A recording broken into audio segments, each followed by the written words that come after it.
नमस्कार। परीक्षा मित्र के इस YouTube चैनल पर आप सभी का स्वागत है। और एक इम्पोर्टेंट टॉपिक, बहुत ही इम्पोर्टेंट टॉपिक, अमर्त्य सेन विचारक के बारे में अपन चर्चा करेंगे। ये असिस्टेंट प्रोफेसर की एग्जाम में जो सेकंड पेपर है, सेकंड पेपर की 4th यूनिट में जोड़ा गया टॉपिक है, जिसमें डायनेमिक जो पॉलिटिकल जो भारतीय राजनीति के ऊपर जो टीकाकार हैं उनके बारे में पढ़ने की बात कही गई थी। ठीक है, तो इसमें अपन ने पहले जिस विचारकों के बारे में चर्चा की थी उसमें अमर्त्य सेन नहीं थे। ये सेकंड पार्ट है भारतीय राजनीति के टीकाकारों पे, और अमर्त्य सेन के बारे में आज अपन देखेंगे। अमर्त्य सेन का टॉपिक उन लोगों के लिए भी इम्पोर्टेंट होता है जो RS जैसी या IAS जैसी एग्जाम्स की तैयारी कर रहे हो, उनको भी बेसिक नॉलेज इनके बारे में होना चाहिए। बहुत सारे प्रश्न यहाँ से आते हैं। बाकी असिस्टेंट प्रोफेसर की एग्जाम में तो डायरेक्ट ये टॉपिक दे दिया गया है। ठीक है, तो बिना किसी लेट लतीफी के अपन स्टार्ट करते हैं इस टॉपिक को। अमर्त्य सेन विश्व प्रसिद्ध अर्थशास्त्री हैं, आप और हम ये बात जानते हैं। इनका जन्म बांग्लादेश में हुआ था और इनके पिता रसायन शास्त्र के प्रोफेसर थे 1945 में, जो अपने काम की बात नहीं है। अपने काम की बात यह है कि ये विश्व प्रसिद्ध भारतीय अर्थशास्त्री हैं। इनका पूर्वी बंगाल में जन्म हुआ था। पहले भी अपन इनके बारे में चर्चा कर चुके हैं, कब किए थे वो आगे मैं आपको बताऊंगा। जब अपन ने स्वतंत्रता का टॉपिक पढ़ा था, मैंने वीडियो भी बना रखा है स्वतंत्रता का, तब हमने, और समानता में भी ये जो उदार समतावाद आता है उसमें भी अपन ने इनके बारे में पढ़ा था। तो 3-4 जगह पर इनके बारे में पहले ही चर्चा हो चुकी है, चाहे वो स्वतंत्रता का टॉपिक हो, चाहे समानता का टॉपिक हो, चाहे न्याय का टॉपिक हो। वहां पर भी अमर्त्य सेन के बारे में मैंने बताया है। ठीक है, मार्था नुसबॉम के साथ इन्होंने काम किया था। आगे देखेंगे, यहाँ पर भी रिपीट होएगा। अमर्त्य सेन का जो नामकरण है वो गुरुदेव रविंद्रनाथ टैगोर ने किया था। अमर्त्य सेन की प्रारंभिक शिक्षा ढाका में हुई थी। उस समय भारत, यहाँ देखिए आप, 1945 में इनका जन्म हुआ है। मतलब उस समय भारत जो था वो ब्रिटिश भारत है, बांग्लादेश, पाकिस्तान और भारत ये पूरा मिला हुआ है, अभी तक विभाजन नहीं हुआ था। तो इनकी शिक्षा भी ढाका में हुई थी। उच्च शिक्षा presidency college Kolkata, Shanti Niketan, Cambridge विश्वविद्यालय ब्रिटेन के ट्रिनिटी कॉलेज में भी इन्होंने पढ़ाई की। 1970 से अमर्त्य सेन ने ब्रिटेन, संयुक्त राज्य अमेरिका व भारत के विभिन्न विश्वविद्यालयों में शिक्षक के रूप में कार्य किया। ये हार्वर्ड विश्वविद्यालय में अर्थशास्त्र और दर्शन शास्त्र के प्रोफेसर रहे हैं। ये काम का और बहुत ही इम्पोर्टेंट फैक्ट है कि कौन से विश्वविद्यालय में रहे। उससे भी ज़्यादा इम्पोर्टेंट बात यह है कि ये इनको केवल अर्थशास्त्री के रूप में जाना जाता है। ध्यान रखने की बात है, ये दर्शन शास्त्र, फिलोसॉफी के भी प्रोफेसर रहे हैं। ये नालंदा विश्वविद्यालय के पहले कुलपति थे। यहाँ पे लिखा गया है नालंदा विश्वविद्यालय के कुलपति रहे हैं। अपने को ध्यान रखना है, पहले कुलपति अमर्त्य सेन थे नालंदा विश्वविद्यालय के। 1998 में अमर्त्य सेन ने कल्याणकारी अर्थशास्त्र का सिद्धांत दिया था और इस कल्याणकारी अर्थशास्त्र के लिए इन्हें नोबेल पुरस्कार दिया गया था। 1999 में इन्हें भारत रत्न भी दिया गया। इन्होंने अकाल का अर्थशास्त्र भी दिया है, जो आगे देखेंगे अपन इन सिद्धांतों को। कल्याणकारी अर्थशास्त्र क्या है इसको समझेंगे आगे, अकाल का अर्थशास्त्र क्या है इसको भी अपन समझेंगे। और वास्तव में जो इनके विचारों के ऊपर जो प्रभाव पड़ा है वो अकाल के अर्थशास्त्र के सिद्धांत से पड़ा है, बहुत इंपॉर्टेंट है। अमर्त्य सेन की कृतियां, इनकी पुस्तकें कौन कौन सी है, बहुत सारी किताबें लिखी हैं, 200 पुस्तकें इन्होंने लिखी है। मैंने फिर भी यहाँ से इंपॉर्टेंट किताबें छांटने की कोशिश की है जहाँ से प्रश्न पूछे जाते हैं। पॉवर्टी एंड फेमिनिज्म 1981 की बुक है। ऑन एथिक्स एंड इकोनॉमिक्स 1987, नैतिकता और अर्थशास्त्र। हंगर एंड पब्लिक एक्शन 1989, भुखमरी एवं जन कार्यवाही। ये पुस्तक जांद्रेज के साथ लिखी है इन्होंने, इंपॉर्टेंट व्यक्ति है। आपने जांद्रेज का नाम नहीं सुना है तो मैं आपको बता देता हूँ। जो अपने यहाँ पर एक योजना चल रही है जिसका पहले नाम नरेगा था और अब इसका नाम मैं नरेगा हो चुका है। ये जो जांद्रेज है, इन्होंने ही ये मैं नरेगा, फ्रांसीसी विचारक है जांद्रेज, नाम से भी आपको लग रहा होगा। अपन ने उत्तर आधुनिकतावाद पढ़ा, उसमें सारे नाम ऐसे ही आते हैं। तो मैं जो जांद्रेज है ये फ्रांसीसी हैं। और भारत में जो मैं नरेगा है ये इन्हीं की देन है, ये नरेगा जो योजना आई है। और इसके अलावा ये आज भी आप नेट पे जाके सर्च करिएगा, ये कहीं पर भी अपने को मिल सकते हैं। कहीं का मतलब कभी रेलवे स्टेशन पर सफाई करते हुए मिल जाए अपने को, ये ऐसे व्यक्ति हैं। ठीक है, बिल्कुल डाउन टू अर्थ है जांद्रेज। इनके साथ मिलकर के उन्होंने बुक लिखी भुखमरी और जन कार्यवाही। इन इक्वेलिटी री एग्जामिन्ड 1992 की बुक है। 1993 में अमर्त्य सेन और मार्था नुसबम ने मिलकर के बुक लिखी है। मार्था नुसबम के बारे में आगे और डिटेल में दे रखा है मैंने। मार्था नुसबम के बारे में जब मैंने स्वतंत्रता के बारे में पढ़ाया, समानता के बारे में पढ़ाया, न्याय के बारे में पढ़ाया, तब भी इनके बारे में चर्चा हो चुकी है। आगे अपन पढ़ेंगे कि सामर्थ्यता की समानता की बात करते हैं, सामर्थ्यता की बात करते हैं कौन, अमर्त्य सेन साहब। तो इस जो सामर्थ्यता का जो सिद्धांत है, क्षमता का जो सिद्धांत है, ये मार्था नुसबम और अमर्त्य सेन ने मिलकर के दिया था। उदार समतावाद में पढ़ते हैं इसको। On economic inequality 1997, development as freedom 1999, freedom, rationality and social choice, स्वतंत्रता, विवेक और जन इच्छा 2000 में ये बुक आई। इंडिया डेवलपमेंट एंड पार्टिसिपेशन 2002 की बुक है। ये भी जांदरेज के साथ मिलकर के लिखी गई है। ये जो साथ मिलकर के जो बुक लिखी गई है ना, ये बड़ी इंपॉर्टेंट होती हैं, बड़ा कन्फ्यूजन क्रिएट कर देती हैं जब ऑप्शन अपने सामने आता है। तो 3 बुक अपने सामने आ चुकी है, 2 जांदरेज के साथ में है, एक मार्था नुसबम के साथ में है। इनके नाम आप याद रखना, मैं यहाँ पे और हाईलाइट और कर देता हूँ यहाँ पर, ताकि आपको आसानी रहे।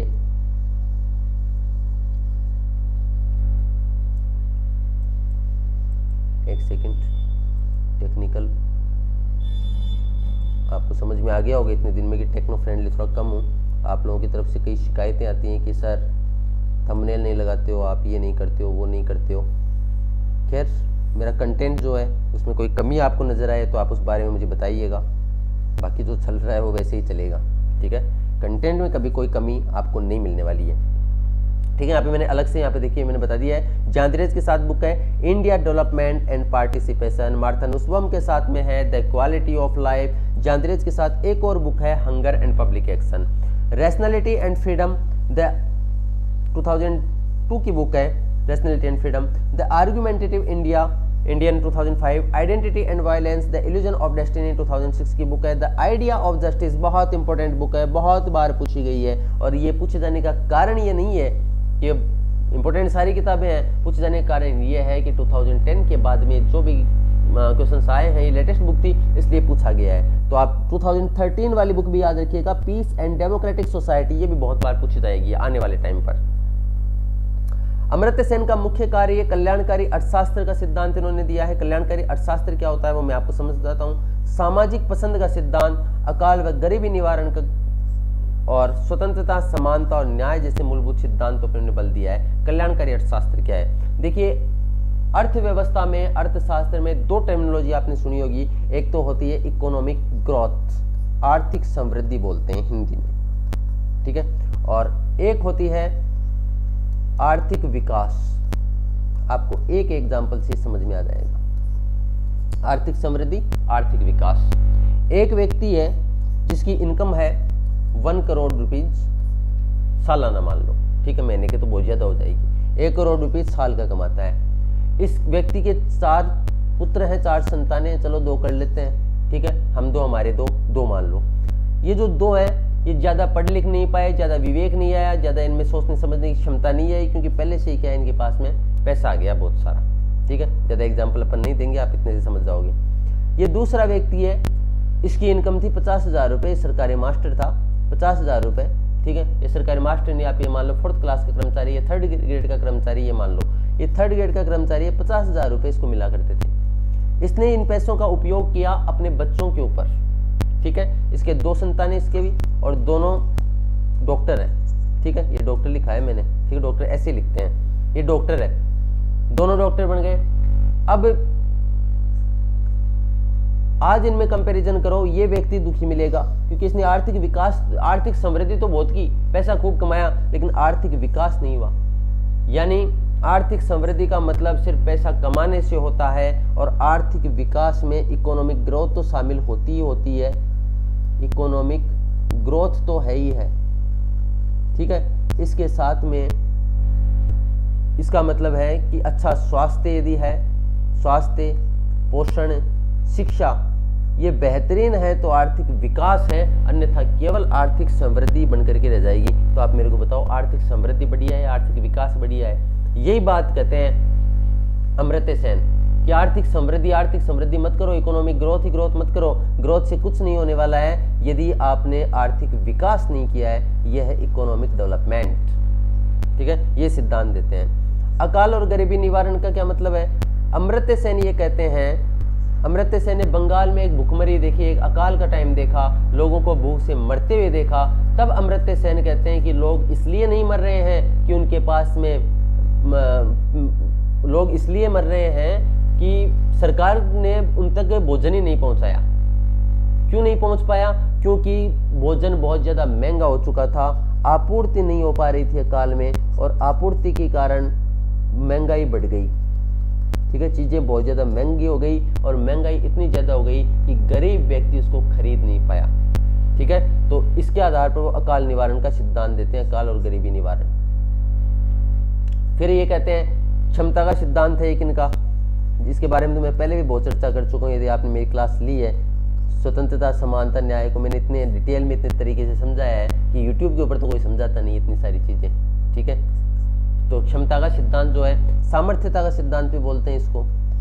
तो इसमें अमर्त्य सेन कहते हैं कि मछली पकड़ करके मत दो, मछली पकड़ना सिखा दो उसको, यानी पेट भर उसको रोटी मत दो, रोटी कमाना सिखा दो उसको। ये है, उसको इतना सक्षम बना दो, इतना सामर्थ्यवान बना दो कि वो खुद अपना पेट भर ले, किसी और के ऊपर निर्भर नहीं हो। ये बात कहता है अमर्त्य सेन। अब देखो इसमें लिखा क्या है, वो भी अपन पढ़ लेते हैं। सामाजिक विकल्प और पसंदगी का सिद्धांत, ये क्या है? ये सिद्धांत सामाजिक कल्याण कार्यक्रम योजनाओं में व्यक्तिगत प्राथमिकताओं को महत्व देता है। बेंथम के उपयोगितावाद की आलोचना करता है। क्यों? बेंथम सामाजिक विकल्प पसंदगी का सिद्धांत, बेंथम की आलोचना क्यों हो रही है? बेंथम क्या कहता है? अधिकतम व्यक्तियों का अधिकतम कल्याण हो, ऐसा कार्य होना चाहिए। अधिकतम व्यक्तियों का अधिकतम कल्याण मतलब अगर 99% लोग गरीब हैं, उनके लिए योजना गई, एक व्यक्ति जो है इसके लिए योजना नहीं आई, तो ये गलत है। इसलिए आलोचना करता है कि अधिकतम व्यक्तियों का नहीं होना चाहिए, सबका कल्याण होना चाहिए। सर्वहित की बात करता है कौन? अमर्त्य सेन सर्वहित की बात करते हैं। ये सिद्धांत सामाजिक कल्याण के कार्यक्रम बनाने, जनहितैषी कानून बनाने, वोटिंग बिहेवियर का पता करने के काम आता है। इस सिद्धांत का आधार क्या है? केनेथ एरो की बुक है एक, social choice and individual values. ये सिद्धांत का आधार है, और इसमें यह कहा जाता है कि सामाजिक विकल्प क्या है, व्यक्ति की पसंदगी क्या है, उनको जाना जाना चाहिए, और उनके आधार पर सामाजिक कल्याण की योजनाएं बनाई जानी चाहिए, जनहितैषी कानून बनाए जाने चाहिए जो सामाजिक पसंदगी है उसके आधार पर। वोटिंग बिहेवियर का भी इससे पता चलता है। ठीक है, इस संबंध में सेन की प्रसिद्ध पुस्तक है collective choice and social welfare, 1970 की बुक है। सामूहिक विकल्प, सामाजिक कल्याण, सामाजिक कल्याण व सामाजिक विकल्प सिद्धांतों के लिए इन्हें नोबेल पुरस्कार दिया गया है। अकाल देवी आपदा नहीं है, प्रबंध और प्रशासन की समस्या, ये अकाल का सिद्धांत। ठीक है, आपदा नहीं है, ये देवी आपदा नहीं है, बल्कि प्रशासन की समस्या है। 1943 के बंगाल के अकाल और विभीषिका पर, 1943 में बंगाल में अकाल आया, और 1981 में अमर्त्य सेन ने इसके ऊपर एक बुक लिखी जिसका नाम है poverty and famines an essay on entitlement and deprivation. ठीक है, डेप्रिवेशन, वंचित वर्ग। अमर्त्य सेन ने बताया कि अकाल में जो मौतें हुई उनका कारण ये नहीं था कि भोजन की कमी थी, बल्कि कारण ये था कि खाद्यान्न वितरण में असमानता थी। खाद्यान्न तो उपलब्ध था, लेकिन कीमत ज़्यादा हो चुकी थी और गरीब इसे खरीद नहीं पा रहा था। सेन साहब का मानना है कि राजनीतिक अधिकारों के अभाव में लोग आर्थिक आवश्यकताओं की पूर्ति नहीं कर पाते हैं। राजनीतिक अधिकार दिए जाने चाहिए, राजनीतिक अधिकार मिलेंगे तो आर्थिक अधिकार अपने आप प्राप्त हो जाएंगे। और कुछ लोग ये मानते हैं कि आर्थिक, बात को समझना आप, ये स्टेटमेंट आता है। अमर्त्य सेन मानता है कि राजनीतिक अधिकार दो, वो आर्थिक आवश्यकता की पूर्ति खुद कर लेंगे, आपसे मांग लेंगे। जब उन्हें वोट देने का अधिकार होगा तो वो वोट तब देंगे जब उनकी आर्थिक आवश्यकताएं पूरी होंगी, ये कहते हैं अमर्त्य सेन। और एक कुछ ऐसे लोग आते हैं, जैसे अपन भी बोलते हैं कि पहले पेट भरेगा तब वोट की सोचेंगे ना अपन की वोट किसको दें, तो पहले आर्थिक आवश्यकता तो पूरी हो तब अपन राजनीतिक अधिकारों की बात करेंगे। तो ध्यान रहे, पहले राजनीतिक अधिकार, फिर है आर्थिक अधिकार। सेन ने तर्क दिया कि किसी ऐसे देश में कभी अकाल नहीं मरा, कभी अकाल नहीं पड़ा जहां लाखों करोड़ों लोग नहीं मरे। यानी अमर्त्य सेन ये कहते हैं कि किसी देश में अकाल की वजह से लाखों करोड़ों लोग कभी नहीं मरे। ठीक है, समाचार पत्रों की स्वतंत्रता थी, विचार विमर्श के माध्यम से शासन चलाया जाता था। फिर चर्चा होती है मानव विकास सूचकांक की।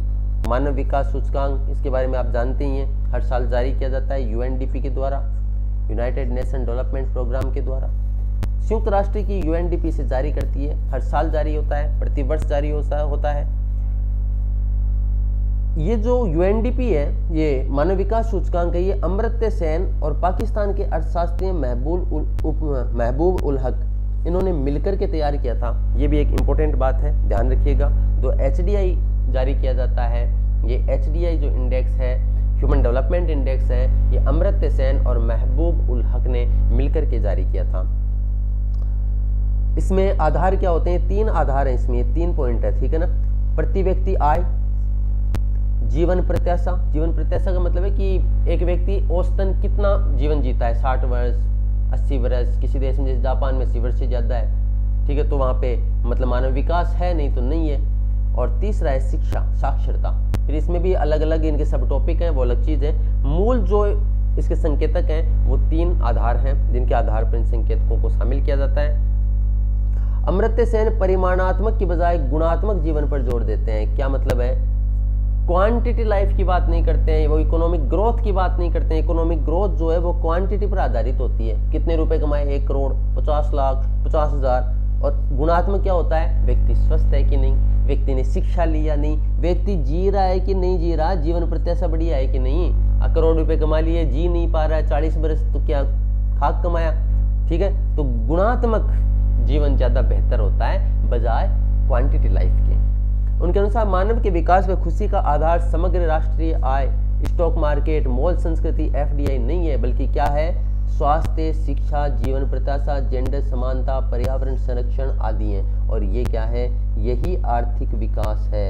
ये भी प्रश्न आता है कि आर्थिक समृद्धि और आर्थिक विकास में क्या अंतर है, तो मैंने बता दिया है कि आर्थिक समृद्धि क्या है और आर्थिक विकास क्या है, दोनों में अंतर मैंने स्पष्ट रूप से आपको समझाया है, ठीक है। आगे चलते हैं। क्षमता के रूप में विकास और स्वतंत्रता, इसके बारे में तो मैं पहले भी बहुत चर्चा कर चुका हूँ और इम्पोर्टेंट पॉइंट है। कौन सी स्वतंत्रता की बात करते हैं? अमर्त्य सेन। अमर्त्य सेन क्षमता की स्वतंत्रता की बात करते हैं, सामर्थ्यता की समान स्वतंत्रता की बात करते हैं, ठीक है। और क्षमता की स्वतंत्रता की बात करते हैं, क्षमता की समानता की बात करते हैं। इसमें क्या कहते हैं अमर्त्य सेन कि व्यक्ति को इतना सक्षम बना दो कि वो अपना पेट भर ले, ये है सिंपल भाषा में इसका मतलब। अमर्त्य सेन की बुक है डेवलपमेंट एज फ्रीडम 1999। इस पुस्तक के अनुसार किसी भी समाज का विकास तब होगा जब वहां कल्याणकारी राज्य हो, अर्थव्यवस्था पुनर्वितरणात्मक स्वरूप हो। पुनर्वितरणात्मक स्वरूप, आप पॉलिटिकल साइंस के स्टूडेंट है, आपको बताने की जरूरत नहीं होनी चाहिए। समानता और स्वतंत्रता में इसको समझाया, बहुत डिटेल में समझाया। और वैसे वितरण की समानता की बात है ना, वो समाजवादी करते हैं, ये भी ध्यान रखने की बात है। वितरण की समानता की बात करते हैं समाजवादी। अमर्त्य सेन के क्षमता का सिद्धांत के अनुसार किसी भी व्यक्ति की आधारभूत आवश्यकताओं की सतत पूर्ति की बजाय उसकी आवश्यकताओं की सतत पूर्ति मत करो, बल्कि उसे सक्षम, शिक्षित, क्षमतावान बना दो, ताकि वह स्वयं अपनी आवश्यकताओं की पूर्ति कर ले। यानी किसी हास्याकृत व्यक्ति को मछली पकड़ कर देने की बजाय उसे मछली पकड़ना सिखाया जाए। उसकी शिक्षा, स्वास्थ्य, रोजगार जैसी मूलभूत आवश्यकताओं की पूर्ति कर दी जाए। अमर्त्य सेन दरिद्रता को क्षमता की हानि कहते हैं, गरीबी को क्षमता की हानि कहते हैं। मतलब व्यक्ति में बहुत सारी क्षमताएं होती हैं, बहुत सारी क्षमताएं हैं, लेकिन गरीबी के कारण, गरीबी के अभाव के कारण वो उन क्षमताओं का सही दोहन नहीं कर पाता है। निर्धन इसलिए निर्धन नहीं है कि उसके पास कुछ नहीं है, बल्कि इसलिए है कि वे कुछ कर नहीं सकते हैं। क्यों? क्योंकि वो गरीब है। अब आती है विकास उन्मुखी स्वतंत्रता की अवधारणा। ये क्या है अमर्त्य सेन के अनुसार? अमर्त्य सेन की स्वतंत्रता से संबंधित 2 पुस्तक हैं, क्वालिटी ऑफ लाइफ, जीवन की गुणवत्ता, और डेवलपमेंट एज टायरिडम, स्वतंत्रता पर आधारित विकास। फ्रीडम है ये, फ्रीडम, ठीक है, ये फ्रीडम है, डेवलपमेंट एज फ्रीडम। इस पुस्तक में सेन ने स्वतंत्रता विकास की अंतर्निर्भरता को वर्णित किया है। और ये क्वालिटी ऑफ लाइफ मार्था नुस्बम, मैं बार बार नाम ले रहा हूँ, याद रखिएगा। क्षमता की समानता की बात कौन कौन करते हैं? मार्था नुस्बम और अमर्त्य सेन क्षमता के सिद्धांत से जुड़े हुए हैं। कैदियों जैसा जीवन जी रहे इस मानव समूह को स्वतंत्र देश के स्वतंत्र नागरिक मानने में 4 बाधाएं बताते हैं। आर्थिक निर्धनता, सामाजिक वंचना, सामाजिक वंचना मतलब सामाजिक भेदभाव है। राजनीतिक निशंसतंत्र, शासन तंत्र जो है ये जनता का उत्पीड़न करता है, दमन करता है। सांस्कृतिक सत्तावाद, ठीक है। विकास व क्षमतावादी दृष्टिकोण। अमर्त्य सेन व मार्था नुस्बम समतावादी दृष्टिकोण के समर्थक हैं, उदार समतावादी दृष्टिकोण के समर्थक हैं। शिकागो विश्वविद्यालय में प्रोफेसर रही हैं मार्था नुस्बम, और अमर्त्य सेन के साथ बुक है इनकी the quality of life 1993। Amartya Sen Bentham के उपयोगितावाद के खिलाफ है। क्यों है वो मैंने बता दिया है। ये लोग जो हैं अमर्त्य सेन, मार्था नुस्बम, ये अंतिम व्यक्ति का भी हित चाहते हैं, जबकि बेंथम जो है वो अधिकतम व्यक्तियों का अधिकतम कल्याण चाहता है। फिर आता है क्षमताओं की समानता का सिद्धांत। सेन के अनुसार समानता 3 प्रकार की होती है। कौन कौन सी? कल्याण की समानता। कल्याण की समानता से कौन जुड़ा हुआ है? अमर्त्य सेन। कल्याण की समानता से कौन जुड़ा हुआ है? अमर्त्य सेन। संसाधनों की समानता, संसाधन समतावाद से कौन कौन जुड़ा हुआ है? तो संसाधन समतावाद से कौन कौन जुड़ा हुआ है? John Rawls, Amartya Sen. ये सब बताया हुआ है समानता की वीडियो में, ध्यान रखना। उदार समतावाद पूरा पढ़ाया हुआ है, नहीं देखा तो देख लेना उसको।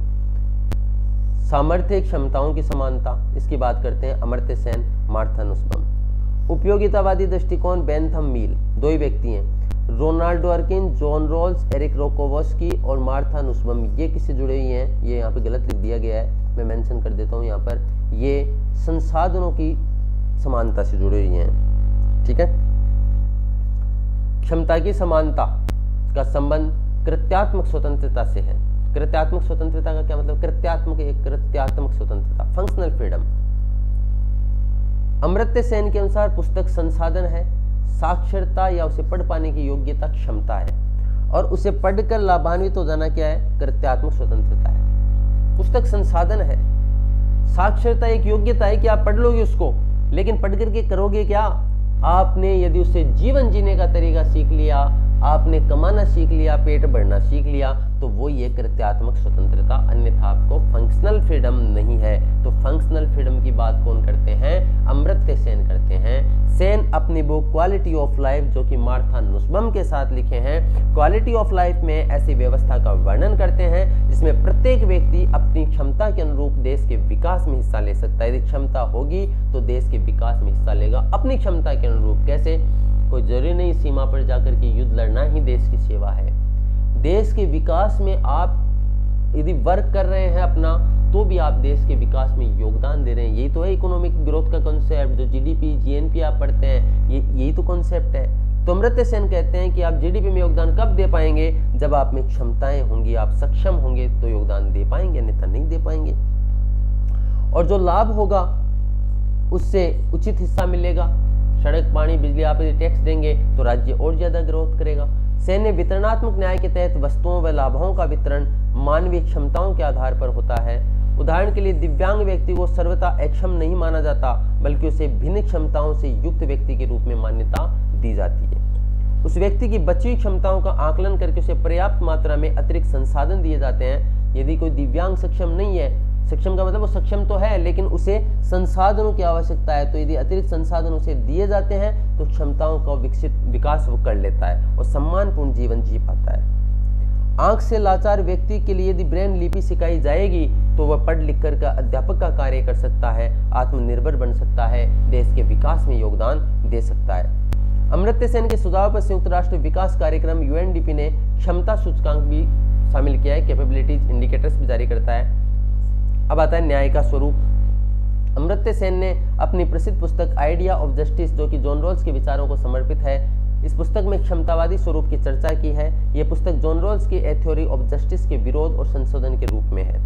अमर्त्य सेन, वहां पे देखो आप, जॉन रॉल्स का मैंने एक वीडियो बना रखा है, जॉन रॉल्स का न्याय सिद्धांत। वहां पे मैंने ये बता रखा है कि जॉन रॉल्स का विरोध कौन कौन करते हैं। उनमें रॉबर्ट नोजिक का नाम आता है।